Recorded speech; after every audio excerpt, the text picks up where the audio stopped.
berada di sawah dengan ibu dan keempat temannya Ajeng. Mereka sedang menanam padi sembari bercanda tawa ria.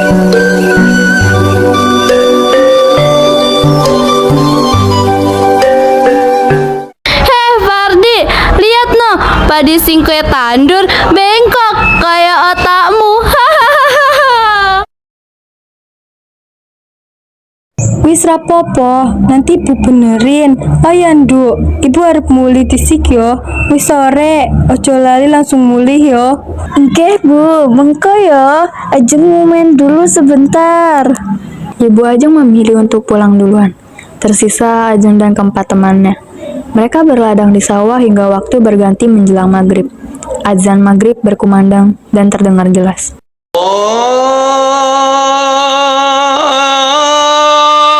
Allahu Akbar,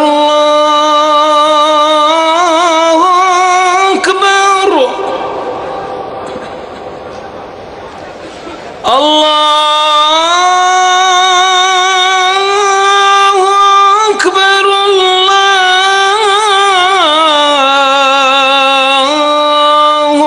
Akbar.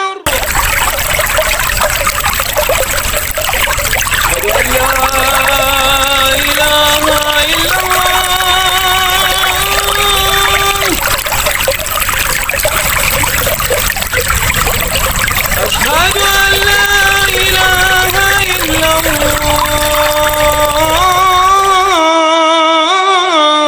Rajin amat kowe cah ayu. Iso wae kowe di. Kowe juga yang meneh biasane kerjaanmu turu wae ning kamar. Asyhadu an Rungono kata-katane Ajeng.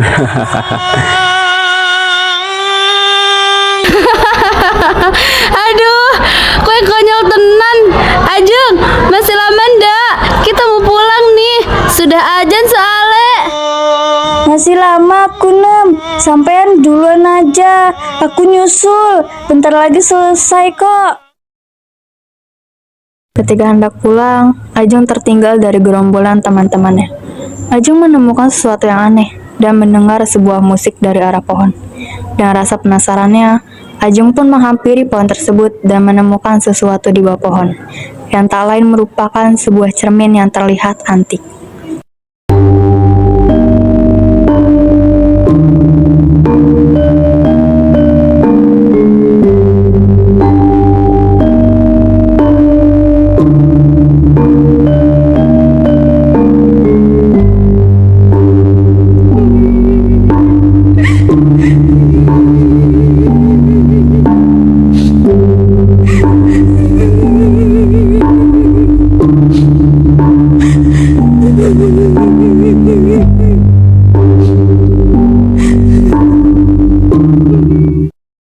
Ajeng, kue ngapain? Ayo ge mulai. Udah mau malam. Nanti ibumu marah loh. Iyo iyo Nggi, tunggu aku.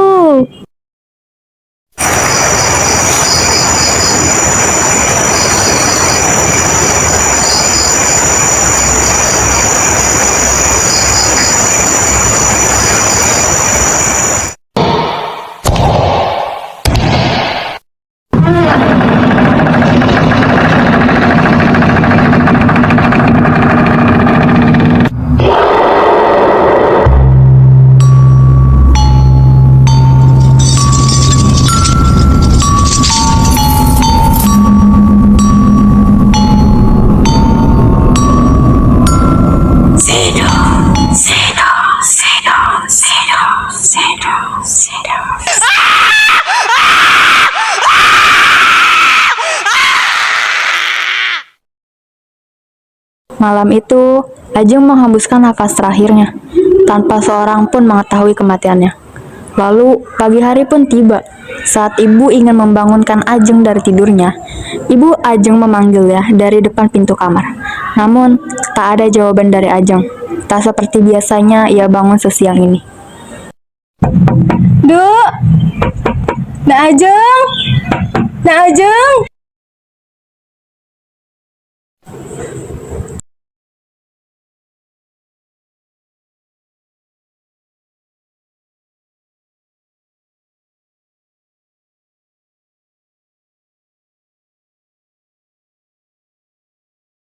Hati Ibu Ajeng seketika hancur berkeping-keping melihat putri tunggalnya itu meninggal dunia. Tetangga dan semua teman-teman Ajeng berdatangan. Mereka yang datang untuk melayat tak sanggup melihat Ibu Ajeng yang menangis tak berdaya di hadapan mayat Ajeng. Bismillahirrahmanirrahim. Yasin wal Qur'anil Hakim. Innaka laminal mursalin ala siratal mustaqim. Tanzilal azizir rahim. Litunzira qauman ma unzira abahum fahum ghafilun. Ora, anakku mungkin mati.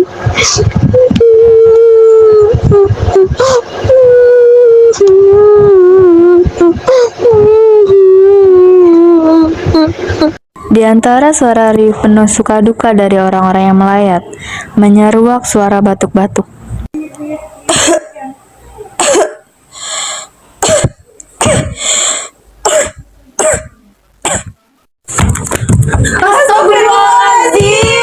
Ajeng, kamu hidup lagi, Nak. Ya Allah.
Cumpuk cerminku ora omongane nyilih.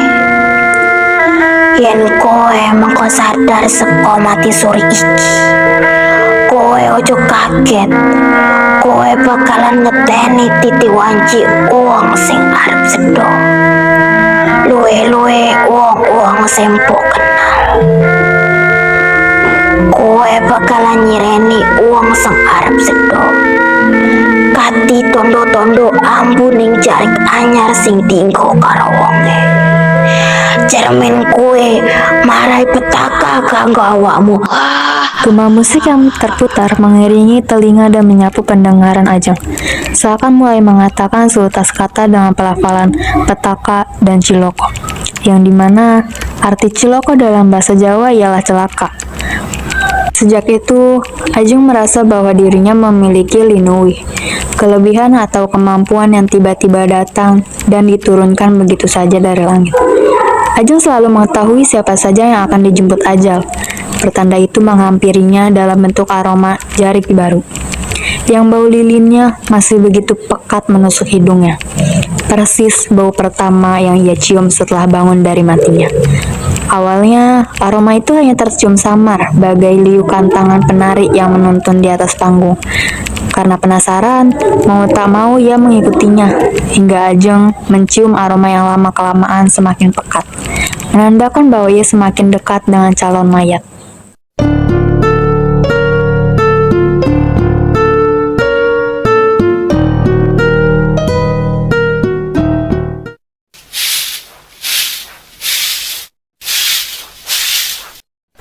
Aroma ini, apakah ada sesuatu yang akan terjadi? Itu pertama kalinya ia mengetahui tentang linui yang ada pada dirinya. Awalnya ia bingung, apa yang akan terjadi? Karena penasaran, ia pun mencari sumber dari aroma jarik itu dan menghampiri rumahnya. Keesokan harinya, tetangganya yang rumahnya ia hampiri kemarin meninggal dunia. Sejak saat itu, sesibuk apapun dirinya, ketika ia menghirup aroma samar dari jarik baru, Ajeng langsung mencari sumbernya dan mengunjunginya sebagai tanda penghormatan. Tak hanya sekali hal itu ia lakukan, namun berkali-kali. Bukankah itu inti hidup? Perjalanan demi pencarian yang mengantar pada kepulangan selanjutnya. Hingga akhirnya, pada suatu hari, saat ia sedang bersama teman-temannya, ia dengan ragu mengatakan tentang kelebihannya itu. Namun, tak ada satupun yang mempercayainya. Teman-teman, kalian tahu ndak? Kayak aku duwe linui. Linui? Iyo, aku iso tahu sopo sing bakal meninggal.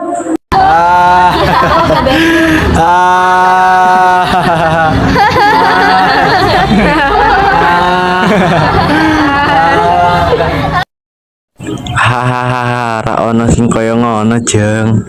Ya Jeng, setauku ndak ada yang kayak gitu. Aku serius. Kalian ra percaya tah? Jeng, mungkin iku kebetulan ae, ra usah dipikiri. Gak mungkin, Pardi gak mungkin mati. Tetapi penciumanku gak mungkin salah.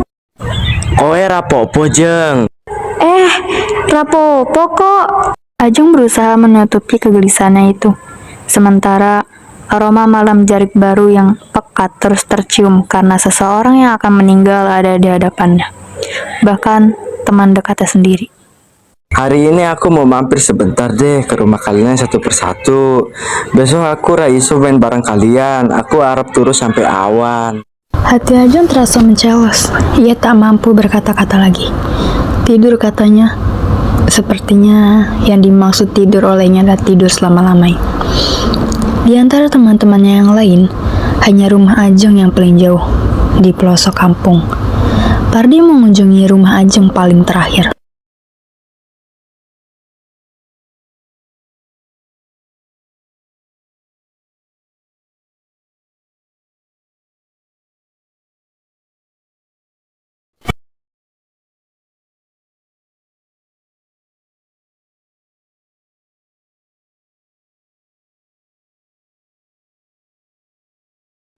Ajeng, aku arep mulai dulu yo. Iyo, hati-hati. Keesokan harinya, Pardi dikabarkan telah meninggal dunia. Semenjak itu, ia selalu ketakutan ketika mencium aroma jarik. Antara sedih dan takut bercampur menjadi satu. Ajeng tak tahu harus apa. Ia juga tak bisa mengatakan hal itu merupakan kelalaiannya. Karena Mau bagaimanapun, jika seseorang telah ditakdirkan seperti itu, hal itu tak akan bisa kita ubah. Seminggu pun berlalu sejak kematian Pak Ardi. Matahari mulai terbit dari arah timur. Perlahan, cahaya mulai menyinari tiap sudut rumah.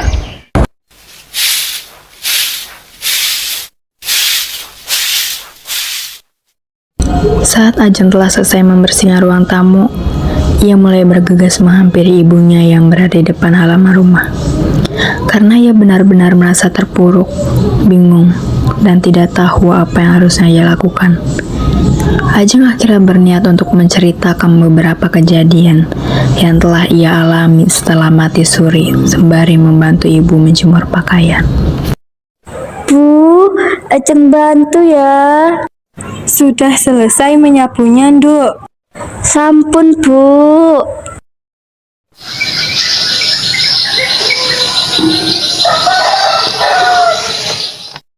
Duk, kamu kenapa? Kok melamun saja dari tadi? Ibu, enggak kok. Ajeng cuman lagi fokus aja. Duk, kamu putri ibu. Tentu ibu tahu persis bagaimana sifat dan perasaanmu. Ajeng sebenarnya mau kasih tahu ibu sesuatu. Oh, ya wes, cerita ning jero wae. Saat berada di ruang tamu, ibu dan Ajeng pun duduk di kursi. Suasana mendadak sedikit hening. Ajeng berusaha tenang, menstabilkan emosi dan pikirannya. Tentu itu tak semudah membalikkan telapak tangan. Kala itu, ibu membaca mimik wajah putrinya yang terlihat tegang. Ibu berusaha menenangkan Ajeng dengan mengusap perlahan punggung tangannya sembari tersenyum. Duk, mau cerita apa? Ibu dengarkan kok. Ibu, tapi aku takut dan ibu bakal kecewa atau khawatir sama Ajeng. Ajeng, kok iku anaknya ibu. Kepiye ibu iso gampang kecewa. Mung ora ngerti opo sing salah karo putri ibu. Sedangkan ibu ora tahu putri ibu kenapa. Ajeng dengan perasaan campur aduk memberanikan diri bercerita tentang apa yang ia alami saat itu. Kata demi kata ia ucap dan ungkapkan pada ibunya. Berharap dengan mengungkapkan segalanya, ibunya dapat memahami apa yang Ajeng maksud. Tapi tidak disangka ketika ia selesai bercerita, ibunya terkejut lalu menghela nafas panjang dan langsung menggenggam tangan Ajeng cukup erat dengan raut wajah yang terlihat khawatir. Astagfirullah, Nduk. Kamu ndak apa-apa kan? Ibu takut kamu hilang dibawa pergi oleh roh itu. Untungnya kamu ora popo. Tapi, Nduk, Semoga firasatku tidak benar. Tapi Bu, Ajeng kenapa? koyone kamu bener kalau kamu punya linuwih, Nduk. Kemampuan kanggo ngerasae lan ngerti sopo sing bakal mati ing waktu. Ajeng bakal tahu ngono lewat aroma jarik baru yang bau lilin malamnya masih pekat. Maksud ibu, Ajeng bisa tahu ajal seseorang lewat bau jarik baru. Kalau Ajeng cium aroma itu, Ajeng harus gimana, Bu? Selama ini, Ajeng hanya pergi kunjungan ke rumah orang-orang yang bakal meninggal. Tidak apa-apa, Nduk. Itu sebuah pertanda kalau kematian itu sudah ditentukan. Yang kamu buat udah benar. Kamu menghormati mereka yang sudah sampai ajalnya. Kita tidak bisa mengubah takdir, Nduk.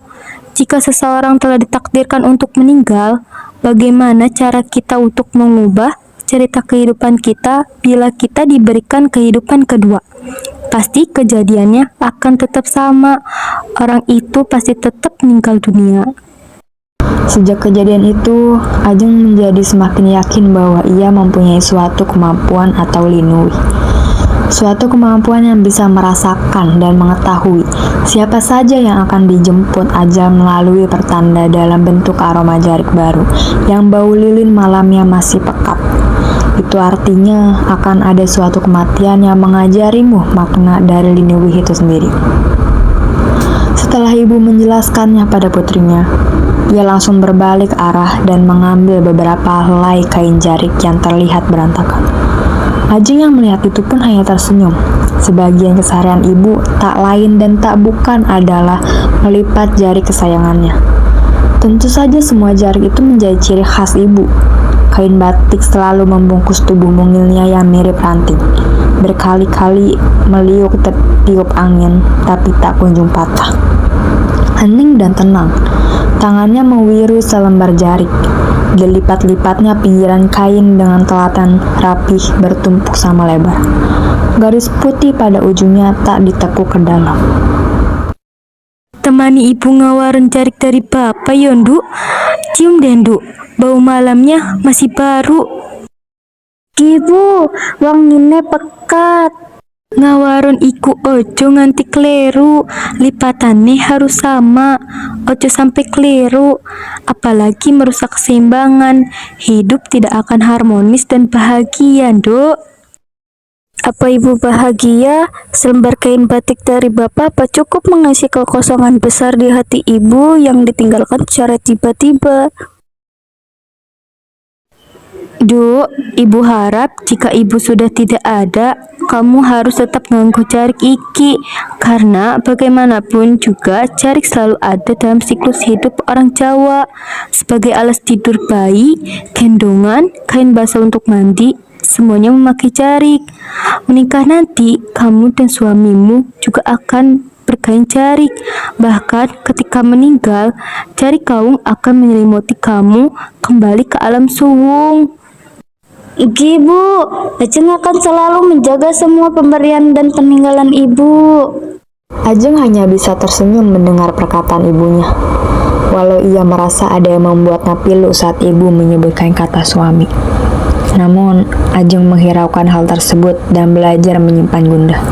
Karena itulah dada perempuan diciptakan. Saat itu, Ajeng dapat melihat wajah ibu yang cukup masam dan datar. Tak seperti raut wajah ibu yang biasanya. Meski begitu, ibu pun melanjutkan melipat jarik-jarik itu dengan rapi. Yang Ajeng ketahui di kemudian hari, ibu akan menggunakan jarik itu untuk datang menyaksikan bapak di pesta pernikahan dengan istri mudanya. Hari yang dinanti bapak pun tiba. Hari yang menurut Ajeng membawa pilu di hati ibunya. Ajeng dan ibu tentunya menghadiri pesta pernikahan tersebut dengan memakai kebaya dan jarik khas Jawa. Selama berlangsungnya acara tersebut, Ajeng dan ibunya menyaksikan sosok kepala keluarganya yang menikah kembali dengan wanita asing dalam hidup mereka. Selang saat itu, ibu menyentuh tangan putrinya dan mengatakan sesuatu. Duk, kamu tahu kenapa bapak menghadiahi jarik ini? Ajeng gak tahu, Bu. Emangnya ada apa, Bu? Jarik artinya gampang serik, mengingatkan ibu bahwa kita tidak boleh iri pada apapun yang bukan milik kita. Sontak, Ajeng seperti mendengar tersambil getir di nada ibu. Hatinya merasa ikut teriris. Sepasang matanya merekam ibu yang berbalut jarik yang diberikan bapak. Ajeng menahan tangisannya dan berpikir, sebegitukah keinginan bapak terhadap jalan hidup kalian? Tidak iri dan berjalan lambat menghayati tiap ketentuan yang dipilihkan tanpa bisa menggugat. Dan di sanalah Ajeng menyadari bahwa ia perlahan mencium aroma itu. Ya, aroma pekat lilin baru diberi kain morik. Acara pun berjalan dengan lancar. Tamu-tamu yang diundang mulai berdatangan dan memeriahkan pernikahan. Ajeng dan ibunya hanya bisa diam, menatap bapak dan istri mudanya yang sedang bersalaman dengan para tamu. Namun, Ajeng kembali mencium aroma pekat lilin baru itu kembali dengan intens.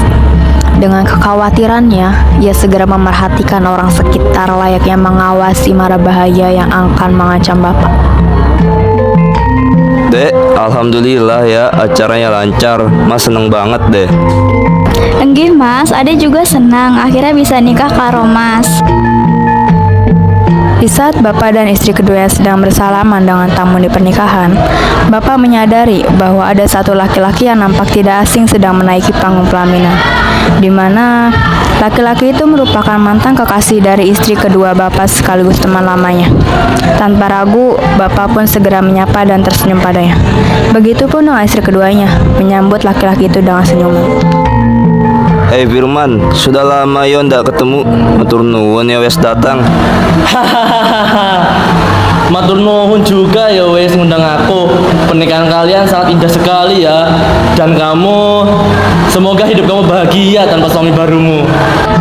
Maksudmu apa? Istri kedua bapak belum saja melanjutkan pembicaraannya. Firman pun langsung mengeluarkan senjata tajam berupa pisau yang cukup panjang. Dan tanpa aba-aba, ia langsung menusuk ke arah perut bapak berkali-kali. Membiarkan bapak Ajeng mengeluarkan banyak darah dengan luka yang besar di bagian perutnya. Kejadian itu membuat tamu yang ada di pernikahan pun teriak histeris melihat apa yang terjadi di panggung. Begitu pula Ajeng dan ibunya. Ibu Ajeng menghampiri tubuh bapak yang sudah tak bernyawa. Dan ia pun ambruk di atas pelaminan setelah melihat suaminya meninggal secara tragis. Firman yang menyadari bahwa ia sudah menjadi pusat perhatian dengan sigap lari dari panggung, namun dicegat oleh para tamu undangan hingga akhirnya ia terkepung dan tertangkap. Saat itu bapak terkapar di panggung, tertidur dan bersimbah banyak darah di bagian perutnya. Lukanya yang besar dan mengeluarkan banyak darah membuat ia kehilangan kesadaran saat itu juga. Ibu dan Ajeng yang langsung menaiki panggung pelaminan saat itu juga tak mampu berkata-kata lagi.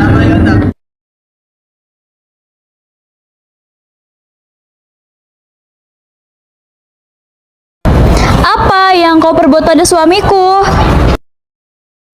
Kowe pikir aku begini gara-gara siapa, ha? Aku menemanimu dari nol.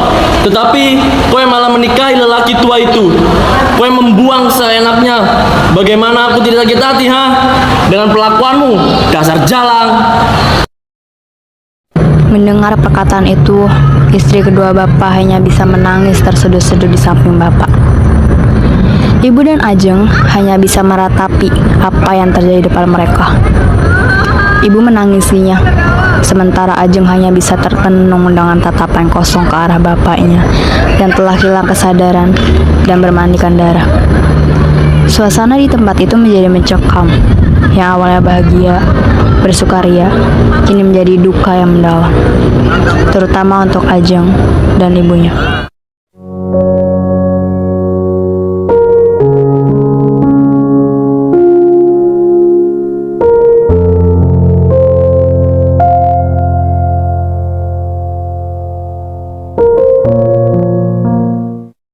Beberapa hari kemudian, hari masih pagi, namun Ajeng sudah mencium aroma jarik baru yang sama, persis seperti saat kepergian ayahnya 3 hari yang lalu. Ajeng sedang membantu sang ibu memasak, menumbuk bumbu dapur dengan perlahan, sampai Ajeng menyadari bahwa ia samar-samar mencium aroma lilin lagi. Aroma apa meneh iki ya Gusti? Kok angine kayak gak asing? Betapa rusuh benak dan isi hati Ajeng saat itu. Aroma jarik baru itu menguat saat ibu melintas di depannya. Nyaris saja, gelas di tangan meluncur jatuh, persis seperti jantungnya yang mencelus. Hah? Aroma ini? Aroma malam? Kenapa aku mencium linui dari tubuh ibu? Kenapa tiba-tiba tanda dari linui itu muncul saat ibu lewat? Apakah ibu mengenakan kain jarik baru? Tapi jarik itu jarik yang selalu ia gunakan sehari-hari. Heh, ojo ngelamun, Duk. Ora apik loh. Ya Allah Bu, mesti ae ngagetno. Kowe ku ngopo to, Nduk? Koyo abis ndelu hantu ae. Aku rapopo Bu. Bu, menyang yuk ambe aku nang kuta. Aku arepe jalan-jalan ambe ibu karo sekalian tuku jarik anyar. Loh, kok tumben, Duk? Yo wes, ibu arep ganti kelambi dhisik yo. Yo wes Bu, tak tunggu di depan. Ayo ge, berangkat Jeng.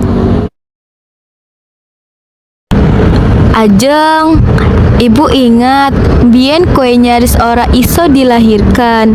Waktu itu ibu sudah ikhlas, tapi yo tetap ibu berjuang. Sampai akhirnya putri kecilku iki lahir. Ah, yang bener toh Bu. Iya Jeng, sama koyo koe sempat mati. Ibu ikhlas, yang sudah ditulis takdir tak mungkin dicurangi. Setelah pembicaraan itu, Ibu dan Ajeng hanya diam sambil menunggu angkutan mereka tiba di tempat membeli jarik. Silakan masuk, ada keperluan apa ya? Kula lagi nyari jarik dengan motif kaung, Bu. Baiklah, tunggu sebentar ya. Apakah kain ini? Iyo, yang ini saja. Jarik dengan motif ini kan pernah menutupku dulu ketika aku mati. Kenapa jarik kaung, Bu?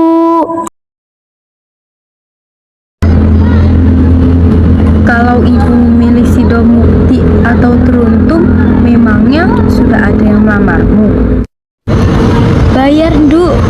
Oke, wes, mulai kita. Ajeng membayar biaya jarik di kasir. Setelah menyelesaikan pembayarannya, mereka berdua bergegas pulang. Ibu dan Ajeng pulang dengan menggunakan angkutan umum.